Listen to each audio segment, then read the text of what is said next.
Bienvenue pour cette exploration. Aujourd'hui, on se pose une question assez fréquente, je pense, après une gastro-entérite. Les probiotiques, est-ce que ça aide vraiment à se remettre sur pied? On a regardé pas mal de documents sur le sujet, et l'idée c'est un peu de démêler le vrai du faux, quoi. Est-ce que ces probiotiques sont efficaces pour aider notre flore intestinale à récupérer après ce mauvais moment? Alors, la réponse globale qui ressort, c'est plutôt oui, peut-être, mais attention, il y a des conditions, des nuances importantes. On va regarder ça de plus près. Tout à fait. Et pour bien comprendre pourquoi on parle de probiotiques, il faut d'abord saisir ce que la gastro fait à notre intestin.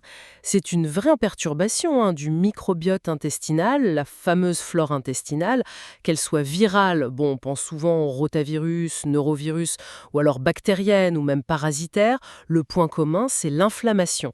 La muqueuse de l'intestin s'enflamme. Ah oui, une inflammation directe. Exactement. Et ça a des conséquences. Ça déséquilibre toute la flore, ça réduit le nombre et la diversité des bonnes bactéries.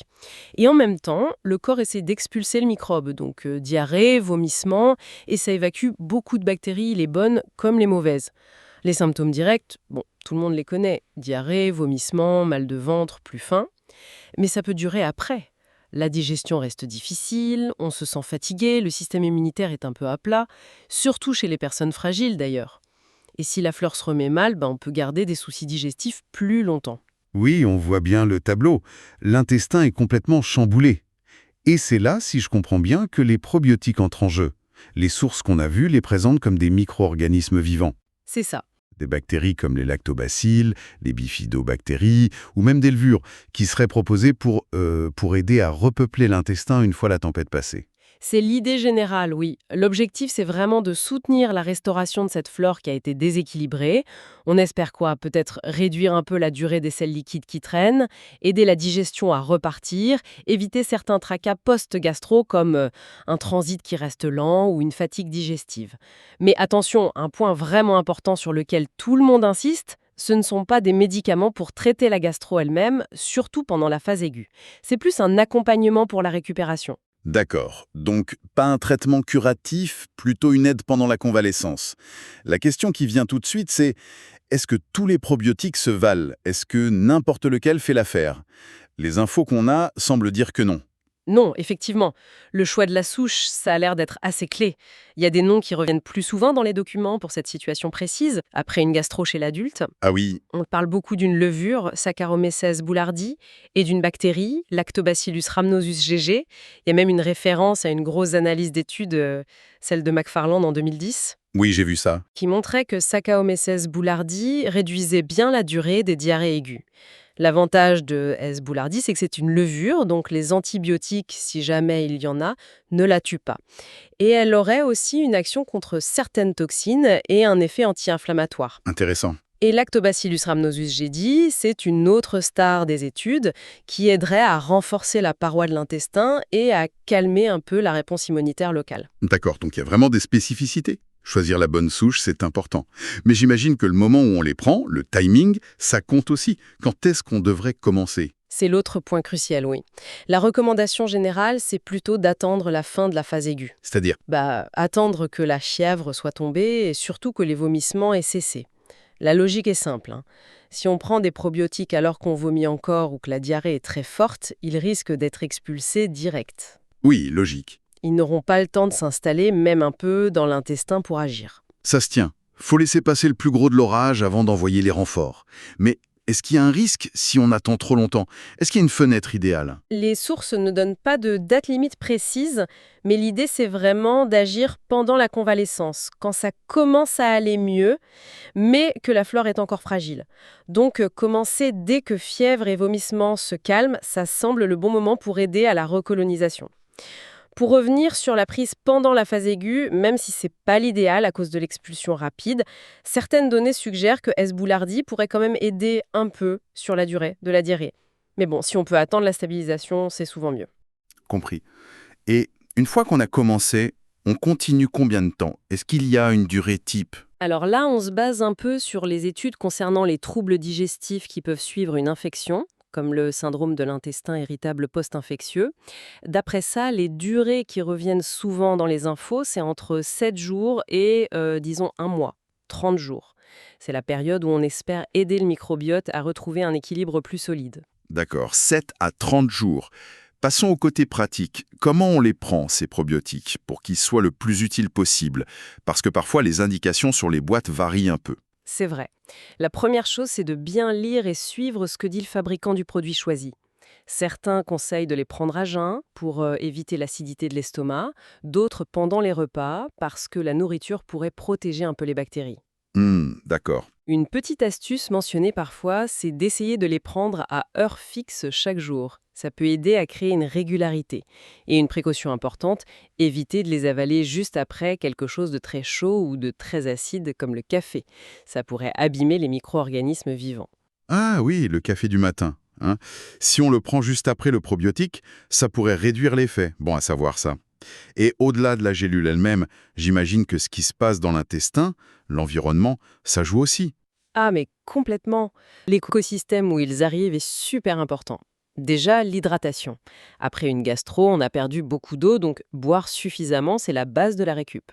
Essentiel, oui. Fibres spéciales qu'on ne digère pas nous-mêmes, mais qui nourrissent la flore, y compris les probiotiques qu'on apporte. Et on les trouve où, ces prébiotiques?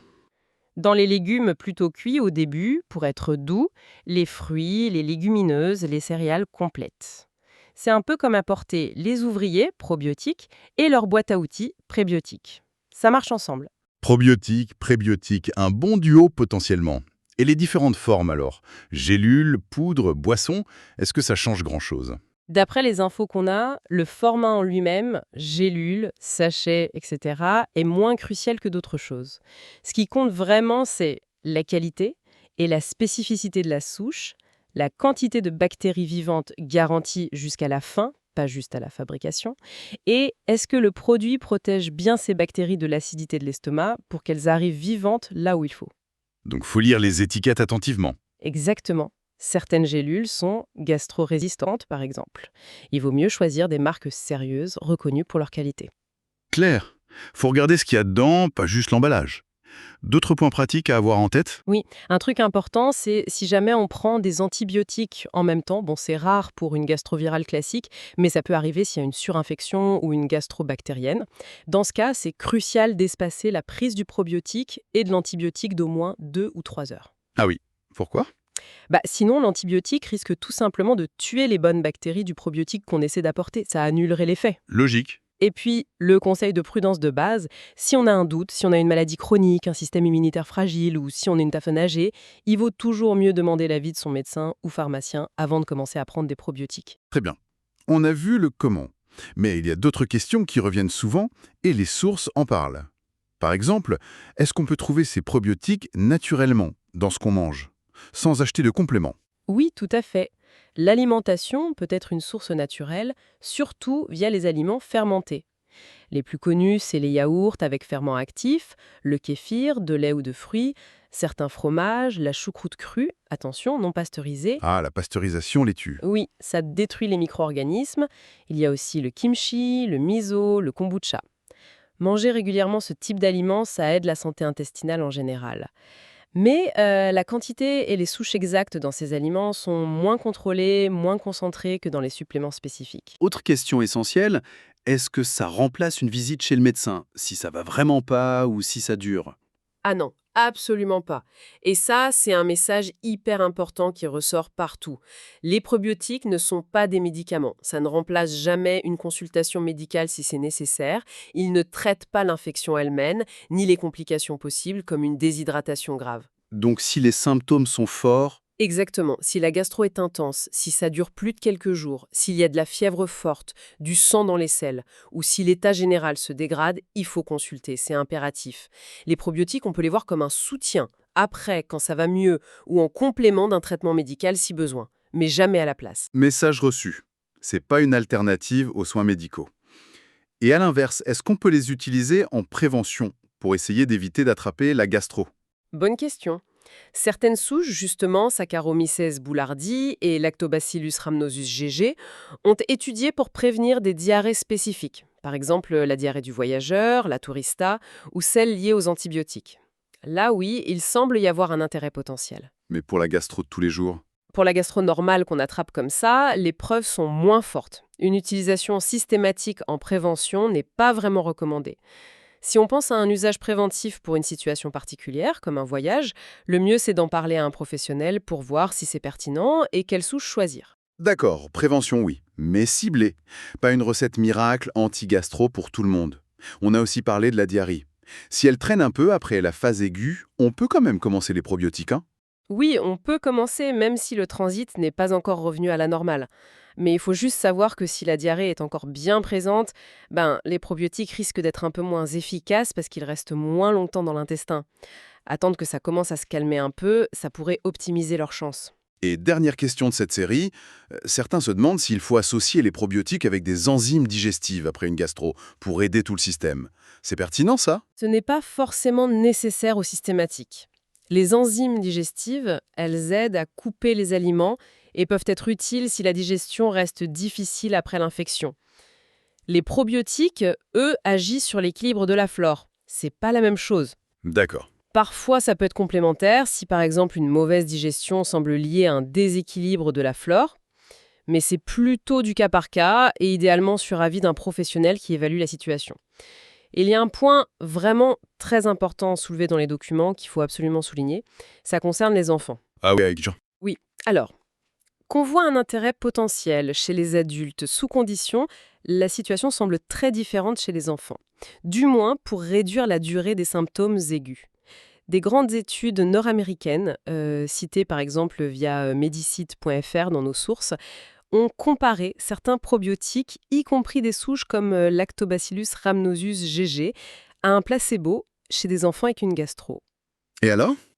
Eh bien, les résultats ont montré que les probiotiques ne faisaient pas mieux que le placebo pour réduire la durée de la diarrhée ou des vomissements chez ces enfants. Ah d'accord, ça c'est une nuance énorme. Donc ce qui semble être une piste chez l'adulte n'aurait pas prouvé son efficacité pour soulager plus vite les symptômes chez l'enfant, selon ces études. C'est une distinction capitale. Bon, si on essaie de résumer un peu ce qui ressort de tout ça, pour les adultes, les probiotiques peuvent être un soutien après la phase aiguë de la gastro, pour aider le microbiote à se remettre. Mais c'est pas une solution miracle. C'est ça. Le choix de la souche est important. Saccharomyces boulardii, Lactobacillus rhamnosus GG semblent sortir du lot dans les données, et le moment où on les prend aussi, après les vomissements et la fièvre. C'est une bonne synthèse. Et il faut vraiment garder en tête les limites 1G. Ce n'est pas magique. L'efficacité peut varier d'une personne à l'autre, ça dépend de plein de choses. La souche, la dose, l'état de la fleur avant, l'alimentation. Et surtout, ça ne remplace jamais les bases. Bien boire, manger progressivement ce qu'il faut et consulter si besoin. Et on retient bien cette info clé des études citées, le manque de preuves d'efficacité de certains probiotiques pour raccourcir les symptômes de gastro chez les enfants. Pour finir, si on élargit juste un peu, au-delà des sources directes, la gastro, ça secoue fort l'intestin. Les probiotiques, c'est une piste pour aider à réparer. Mais ça ouvre aussi d'autres questions pour une récupération vraiment complète et pour renforcer notre digestion sur le long terme, non? Oui, tout à fait. Quels autres aspects on pourrait explorer? On a parlé des prébiotiques, mais peut-être certains types de fibres sont encore plus intéressants. Ou alors, l'impact du stress, on est souvent stressé quand on est malade, sur la vitesse de guérison de l'intestin après une telle épreuve. Ça laisse matière à réflexion, je trouve, pour continuer à creuser la santé digestive.